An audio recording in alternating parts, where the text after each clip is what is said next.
Welcome to another episode of Foresight TV. I'm talking to Justin Stein today with Bickford Senior Living, and we are going to talk about an amazing solution, a real life solution that is actually working, that Bickford is using, that has saved them, oh man, buckets of money. And so we're going to jump into that conversation right after this.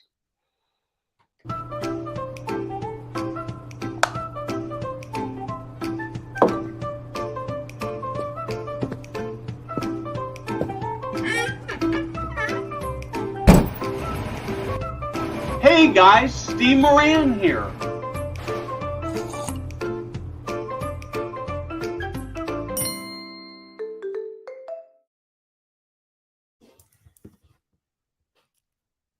Justin, welcome. Well, thank you so much for having me, Steve. I'm excited to be here.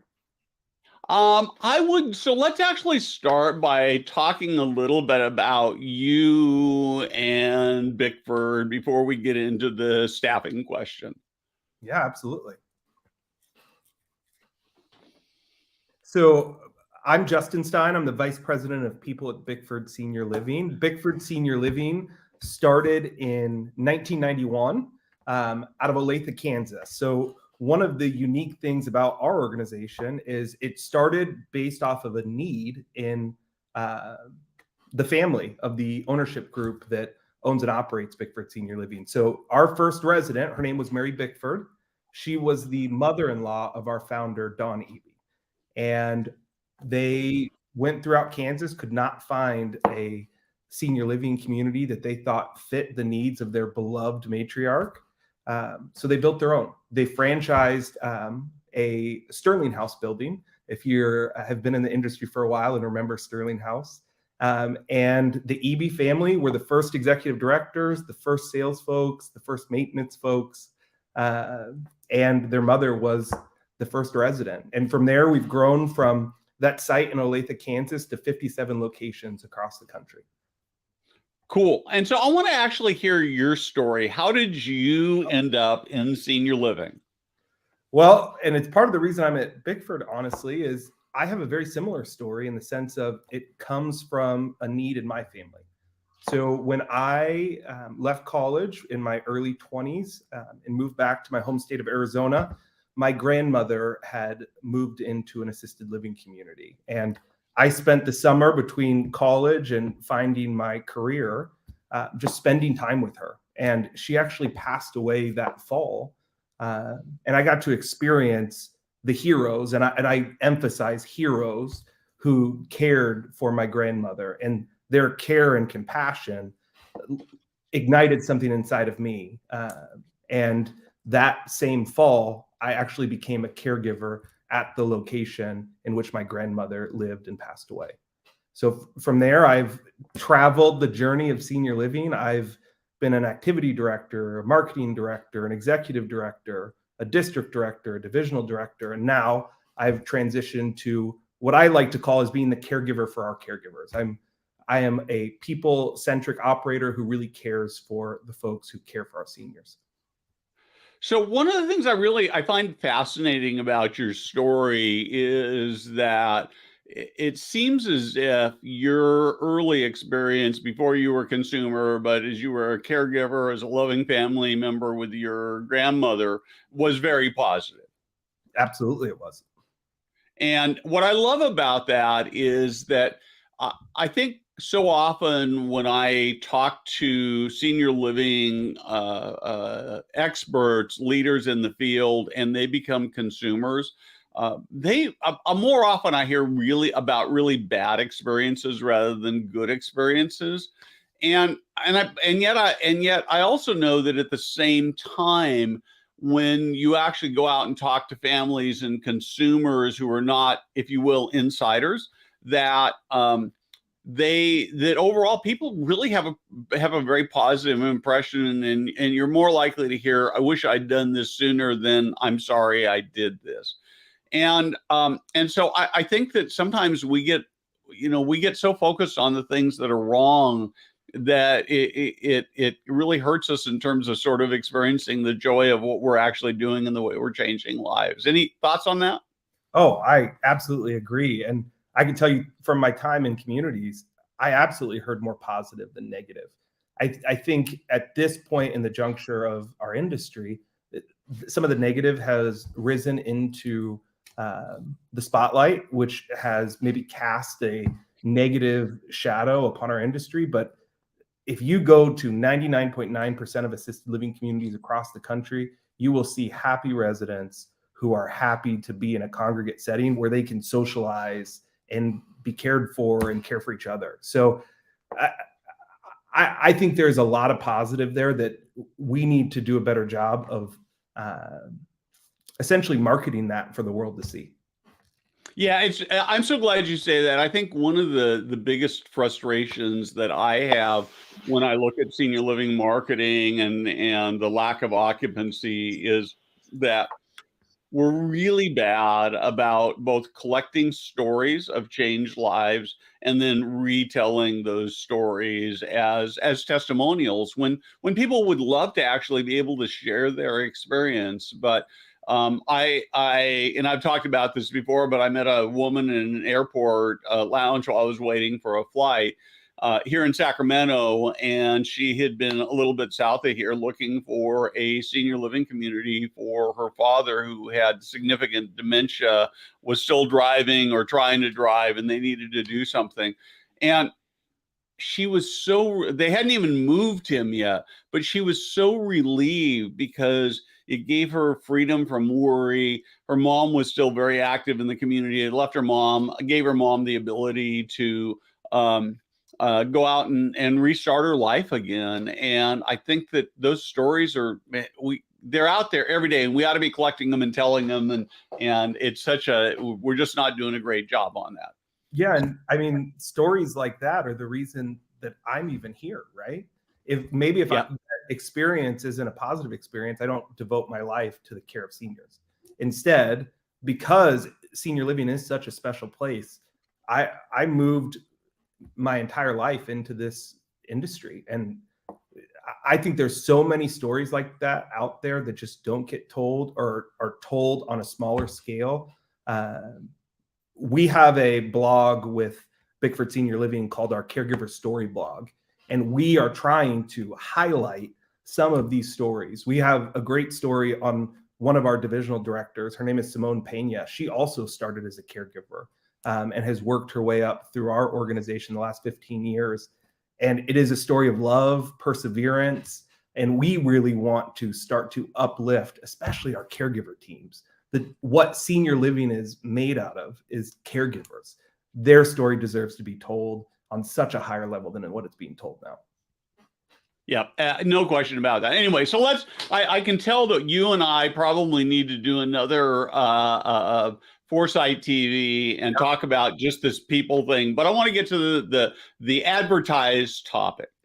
You, like everybody else, in the middle of the pandemic and coming out of the pandemic, perhaps even more, experienced massive staffing shortages. Absolutely. And that meant agencies and massive costs. And so you went to do something different. You're actually, there is a workshop, a summit that's happening in Atlanta a week after next, where you're going to be telling your story. But why don't you start by just talking a little bit about what you did and the savings you made and that kind of thing? Yeah, Steve, thank you. The Healthcare Staffing Innovation Workshop, you're right, is going to be on June 15th and 16th in Atlanta. And I'm going to be sharing a little bit actually of what I'm going to share with you today, which is just the tremendous impact that changing our a few key pieces of software, but also our mentality has made on agencies, shift bonuses, hiring. It has been a really crazy ride in the 2022 and 2023, and we're finally starting to break through. So, Steve, just to give everyone a little bit of a piece of the puzzle here before I get into how, last year our agency spend was about $10.5 million for our 57 locations across the country. We are on track to be at around 4.5 million this year, and we're really hoping to be closer to 3 million. That is a massive, massive number. And not only is that a massive financial number, the quality of care and the improvement of having our what we call Bickford family members, what other organizations call employees, caring for our resident, that value cannot even be found on a profit and loss sheet, right? So that is just the high level. These changes have resulted in X. And as it relates to shift bonuses, we've seen about a 400% reduction in shift bonuses through some of the software we've put in place. Wow. So, okay. So you're going to be talking about this in Atlanta. There's, I think, still a few slots left for this summit. We'll get a link up for you in just a minute. Before we actually get into the how and why, I'm actually going to, I want to actually do a quick plug for our Evolve Summit for Life Enrichment. So in the middle of July, you should have already heard about this. Jada, maybe you can put up our slide here. We have a virtual summit for life enrichment directors, and really for executive directors and other people who just believe that life enrichment is ultimately the heart of senior living. It's the reason people choose to go into senior living. It's the thing that they cannot get at home. So if every life enrichment director in every senior living community in the country ought to be attending this. It's just 3 hours a day in the afternoon, so it won't disrupt your life enrichment programming. And the price is, well, it's not quite free, but it's so close. So I would just love to have you. If you go to the Foresight website, you'll see events and you can find a link up there to go. So Justin, okay, let's go back now to Justin to how did you make this happen? And is it something somebody else can do? Absolutely. It's something someone else can do. I can tell you, if I can do it and we can do it, anybody can do it. I started in the role that I'm currently in January of 2022, end of January 2022. And very early on, we realized there were several pieces of technology that were just outdated, and we did not have a scheduling software. So I went on the search for a good scheduling software. We're in the process of a applicant tracking system change and a human capital management system change as well. And we knew it was going to be a heavy lift, but we said, we have to do this for our business. It is changing too rapidly. So we actually moved to a product called Accushield Flex. And it is a scheduling product that gives just tons and tons of options for easy shift pickup and easy scheduling. So we've been on the platform for about a year. And some of the traits of the scheduling platform that really made a huge difference for us was a call out process. So previously, our executive directors who handle a lot of the scheduling and staffing, we have a call out at 11 o'clock at night. They're picking up the phone. They're shooting text messages off. They're putting smoke signals in the air. They're desperate to get someone in the branch to cover that shift, right? Care for our residents. With Accushield Flex, that executive director logs on to the scheduling platform. They hit a button and it starts the process of sending push notifications to our employees.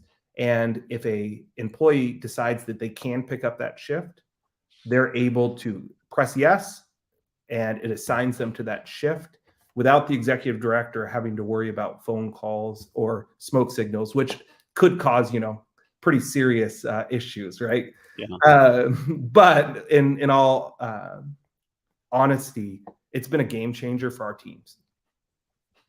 So in using this platform and reducing this cost, is it mostly just because you've been able to better utilize the existing staff, or has it helped you with outside staff, or how does that work? Yeah, it's a little mixture of both, to be honest. So the goal of the scheduling platform is to get as high of internal staff utilization as possible. Some of our most active users on the platform are reaching numbers like 58% of their shifts that are posted are picked up internally. The second piece of it is a recruiting and retention piece, meaning, hey, I am coming into the senior living space from another industry, whether that be I'm in a gig economy type work like a DoorDash, Lyft, where I have a lot of freedom to choose my schedule, or I'm in the restaurant industry where I have a scheduling app, and they've been doing this in the restaurant industry for 5-10 years, right? So you come into senior living and you have a paper schedule on a wall. That's pretty antiquated, right? So I think just having the scheduling app not only allows us to more heavily utilize our staff and create visibility, but it also, as new folks are coming in, it shows that we're a workplace that is keeping up with the pace of technology. Another big piece that I think has played a huge factor in our success here, there's two pieces. There's one, it is so much easier to manage your PRN staff. Again, no text message chains. PRN staff can log on to the app and they can choose the shifts they want to work. And the second piece, and what I feel like has been a huge game changer for us, is we've actually tapped into Bickford Home Care to be our internal agency provider, meaning our home care caregivers are also on the app. And if an open shift is not fulfilled by a member of that community, it's then automatically sent to our internal agency, who then can pick up that shift, which has contributed to a huge decrease in our agency spend. So did you already have an agency before you started doing this, or was starting the agency sort of part of this process? 2022 was a busy year for us. We started Bickford Home Care 21, 22 without the idea of utilizing it for internal agency. But when this tool came along, a light bulb hit, and we thought it would be a great opportunity to step into that space. And talk to me a little bit about sort of the challenges and opportunities of starting your own staffing agency, because I know that in talking to Charles Mann at Accushield about Flex, one of the things that, as I understand, they're going to be teaching at this summit is how you can go out and start your own agency. How heavy a lift? How hard was that? And maybe the other part of the question I'd like to have you address is, so why do people want to work agency rather than in the community? Yeah, so let's start with the lift, and I'll second with why. So the lift was not a difficult lift for us in the sense of we had already invested time and money into starting our home care business. It actually benefits our home care business quite a bit to add the agency piece, because just the nature of home care. So I could have 10 clients on my caseload at a home care office today and maybe 5 tomorrow, or, I'm ramping up and I need 20 clients, or I have 20 clients coming on. So being able to hire ahead of time on the home care side and say, hey, I know we don't have enough hours for you right now, but we do on our assisted living side, that just makes sense for our caregivers, right? And then with the ease of use of Accushield Flex and literally just downloading an app for our caregivers, it has been very, very easy to manage.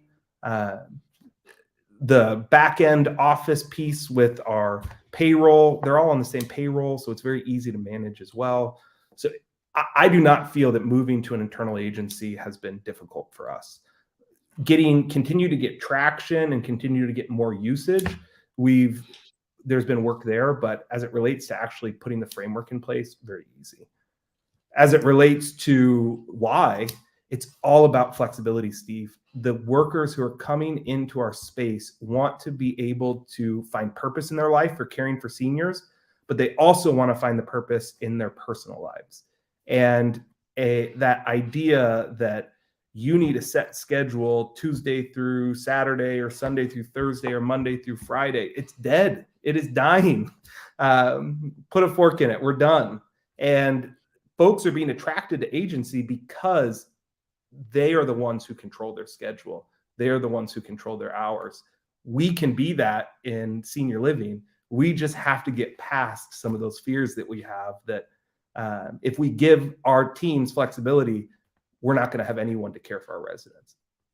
Yeah. So well, I'll tell you one of the things I love about this, Justin, so much is that I have a friend who is an operator in Arizona, and they've done some work in this area. And one of the things they hear from frontline workers is that you they're glad to work senior living 2 or 3 days a week, but it's hard work. And so if you can mix that up with maybe a day a week with just a one-on-one, or where you're doing a private duty, that it creates sanity. And of course, the other thing is that it means that if I'm working 5 day a week in senior living and I've got a kid who's got a birthday party or a baseball game, it's a lot easier for you to say, hey, that is really cool. We value families. Go take the day off, go hang out.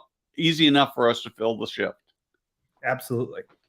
And right now, that's part of what is eroding. Just amazing stuff. Yeah.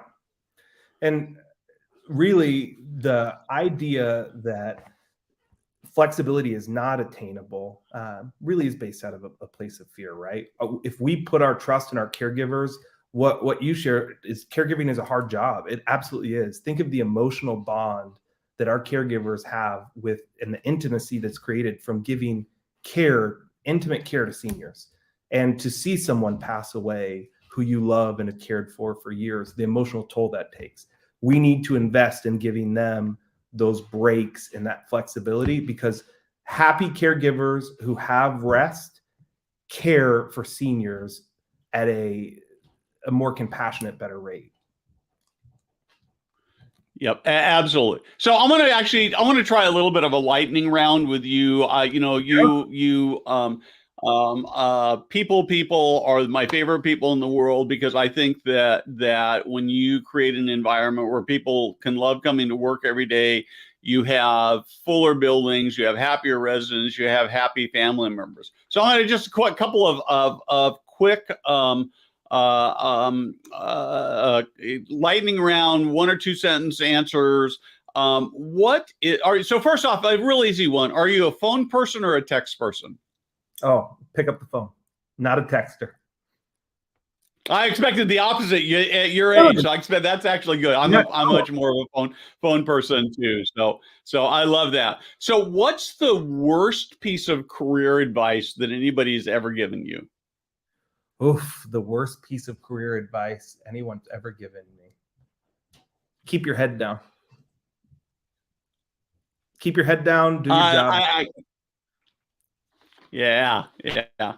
And one more. If you were talking to somebody who was just coming out of high school or college and trying to figure out what they wanted to do with the rest of their lives, what's one piece of advice you'd give them? Follow your passion, your purpose. And if you don't know what your passion and purpose is, try as many things as you can.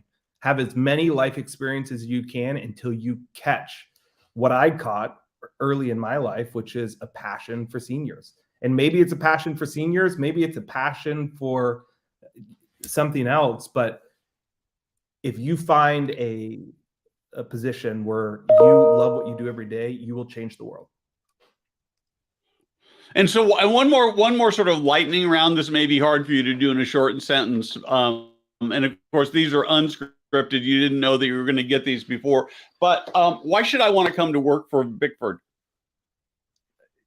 The reason I came to work for Bickford is it's a family environment. I started in senior living because my family needed care. I have a great relationship with our ownership team. They own and operate Bickford Senior Living, and they do so thinking about their grandmother. And I got into senior living because I truly deeply care about seniors. 99% of people who come into senior living are here for the same reason. So come work for a place that literally we started because of our love for seniors. Cool. So we got a question that came in. I want to address that. If we can put that up. It's a good question. What percentage of your Flex employees are actually full-time with benefits, and what does that hours a week look like? Yeah, so we have about 1,200 full-time employees of our 2,400. And hours range. So we consider a full-time employee anything over 30 hours within our organization. So we have folks who work 36 hours. We have folks who work 50 hours a week. It's all dependent. Okay, cool. So I hope that's helpful. I actually want to do one other little sort of commercial. This is a senior living foresight commercial. We have put together a little 1-pager, 2-pager for social media. We talk to people all the time about doing social media better. It's a huge, huge challenge. I put together a sheet that just talks about how you can find the time and energy for social media. I've got a couple of others that we're working on that we'll have available in the next few weeks. One will be the kinds of content that you can actually put up on social media. And then the last one that's still coming, I'm still working on, is one that will actually help you figure out how to create 20 days of content every single month without breaking a sweat. So that is coming. But if you want to start with this, how to find enough energy and time to do that, download that. Another question: what sets Flex apart from the competitors? Yeah, so I looked at a lot of the competitors out there while we were going through this search, and what really brought me to this particular product was ease of use on the end user side. So, and also the enterprise side. Technology can be really complicated for folks who didn't grow up in technology or utilize technology every day. So we wanted something that made the average person great. And because of the simplicity of the software, it is being utilized at such a high level. I've rolled out scheduling platforms. I wasn't the one rolling them out, but I was a part of rollouts, and they didn't take off because of how complicated the software was to use. For us, it was so easy that it just made sense. Well, the story you told that I just really, really liked, that, you know, it was almost in passing, but you get to 11 o'clock and you've got a call out, and the executive director pulls up her app and says, I need help for this, and it goes to work. That's what you want, right? I mean, otherwise, you know, sitting and making those calls and keeping your fingers crossed, and I that's just so crazy cool. Yeah. So, and we know our executive directors, if someone doesn't pick up the phone, they're going in to care for those residents. I've been the executive director who has gone in at 11 o'clock at night and worked an overnight shift. And you need that leader in the community, leading the team, investing in relationships in the team. And when you're seeing them working overnight shifts constantly or on the floor constantly, they're not able to be the moral leader of the community. And that, when I look at what a great executive director is, I look at someone who absolutely can do the tactical part of the job. But really what they are is they're the cheerleader. They are the person who's setting the vision for that community. And you can't do that when you're tied up on a schedule all day long, every day. Yeah. So I used to take kids, high school kids, down to Mexico to do building projects for church kids for spring break. And one of the things the kid would tease me about all the time was that I wouldn't do any real work. And it was great fun, and they really understood that I was leading. But that leadership stuff I did, instead of moving bricks and mixing concrete, was way more important. And so your point is well taken, is that leader needs to be there to keep the team pumped up and moving in the right direction and interacting with family members and residents and all those kinds of things. And it's a poor use of an executive director to be working a shift. And not to say they shouldn't maybe do it once in a while, because I think it also sends some messages to the team members, but it should be very, very rare. Yeah. So, and I'll share with you one of my favorite stories, and one of the favorite things I've ever done in my career, to be honest with you, is I was an executive director in Chandler, Arizona, and it was a great community, really struggled. I took it over, and one of the first things I did was institute every day a culture meeting. We called it Culture Meeting. And one of my favorite culture meeting days was Name That Tune Tuesday. One of our team members could play the piano, and I occasionally will try to sing, and we would have all of our caregivers, activity teams, even residents come downstairs. They would play the tune on the piano. I would belt it out. We would laugh for 15 minutes, and it really set the tone for the entire community. We had no overtime, no agency, 100% occupied. And I'm not a great tactical executive director. I was a great moral leader and a culture driver. And that's what makes the difference. Our community should be bright, happy, and full of life. And that starts both with the employees and the residents. Yep. So one more quick question came in. I actually think this is a really terrific question. So do you have any reluctance with team members putting the app on their personal phone? Yeah. And shout out to Kevin Bowman, one of my heroes in senior living. He actually hired me to be a district director at Brookdale. So, hey, Kevin, nice to see you. I wasn't too concerned about it, to be honest with you. And part of that is just the fact that our caregivers are at this point are also clocking in and out via an app with our Kronos product that we utilize as well. And with so many folks being open to the app technology, it was a no-brainer. But there is actually another piece of this software that is a game changer as well, because not all of us have smartphones, right? So there is a section on the app where if you actually press a button, you can flag someone as a non-mobile user. So when that shift becomes available, it will call their cell phone. And if they press 1, it'll accept the shift. If they press 2, it'll decline the shift. So if there's someone who's not comfortable with utilizing the app, or they don't have a device that makes sense for them to be able to download an app, they can just choose a landline phone or a cell phone to be able to pick those shifts on. Cool. That's terrific. Well, Kevin, this has been a great conversation. We are about out of time. I appreciate your passion. And like I say, I think we need to do another Foresight TV episode where I'd love to really just pick your brain about what you're doing to grow your culture and your team at Bickford. I think we haven't talked at all about occupancy or anything, but I actually think that the way to solve the occupancy problem is to make it so people love coming to work every day. And if your team members are happy, they will just naturally draw in family members. And so another conversation. So I really appreciate that. And again, be sure and check out the summit that happens in Atlanta a week after next. So Justin, thank you very much.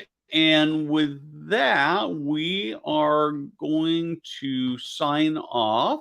And Justin, if you just stay on for a second after we're done, that'd be terrific. Great. And